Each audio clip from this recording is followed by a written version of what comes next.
Hi, we're the Seagraves, Scot and Danielle, and it's been about 8 years since we started our new life together, and we're very blessed. Our journey with Relate Well, Live Well began in 2016 after we had a real crisis in our marriage. Our pastor recommended that we attend a Hope Weekend. We did, not really knowing what to expect. Hope Weekend was very private, very intimate, with couples from all kinds of backgrounds and walks of life. Some were at a 10 in their marriage and just wanted a boost, and some were like we were, which was at a 1 or maybe even in the negative digits. That really began our true marriage, our actual marriage, a marriage that meant something in the way that it was, I think, originally designed to. I feel that I had no idea what marriage actually meant until we attended that weekend.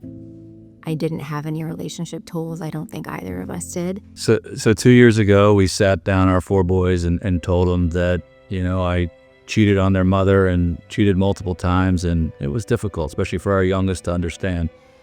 And I think the hardest response I got was 2 of the boys saying, "We're not surprised." And that hit me now. That hit me the hardest because I thought about, why would they think that about me?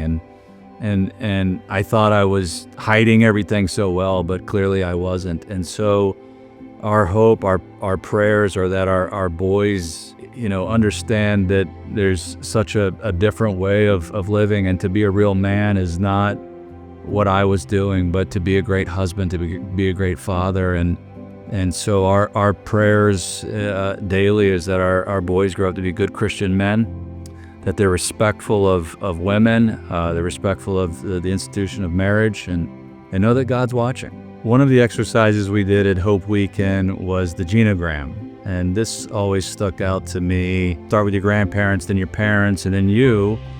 And where did the problems begin? Who was an alcoholic? Who had a gambling problem or a drug problem or abused or whatever it was? And I was the 11th out of 12 people to go, and everybody before me were, hey, my grandfather was a drug addict, and then my mother was one, and now I'm one, and that's causing issues in the marriage. Or there were some that, that an uncle sexually abused my mom, and now she sexually abused us, and that's why I'm here. And I remember just going up there and just tears welling up, and just thinking, wow, I don't want to be that box that in 25 years, one of my sons coming up here and saying, well, my dad cheated on my mom and now I'm cheating on my wife.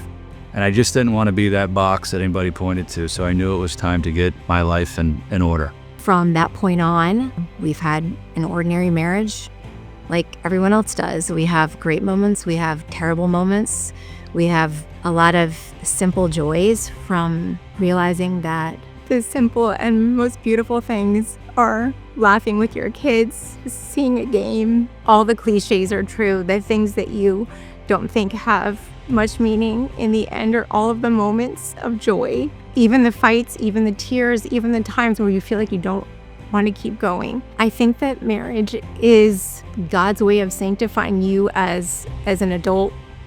I think that it is a difficult thing to be married sometimes. And I think if people are honest, we could all help one another in our struggles a little more. But I've learned that marriage is a really wonderful institution. It's the foundation of strong communities, strong families. Having my boys with a strong father has been such an unexpected gift and blessing.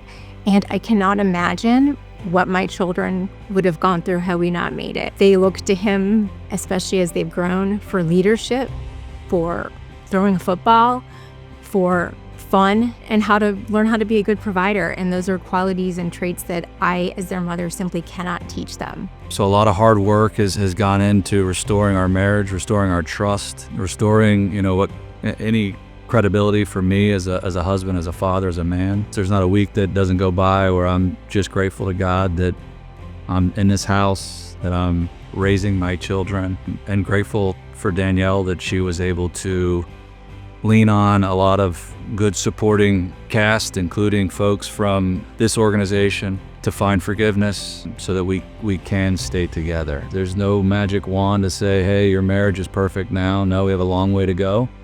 But we know that we're in it for the long haul. If we can survive what we survived, then we can make it to the finish line. And we owe that to our 4 boys, and we'll work hard every day and make sure it happens. That's one of the reasons that I love Relate Well, Live Well. It's really about the next generation. What are we teaching this next generation? How are we building them up? How are we preparing them for a healthy relationship, a healthy marriage, healthy friendships? The hope and the idea is that they will be able to impact their community for the better. Because when you have a better community, you've got better families.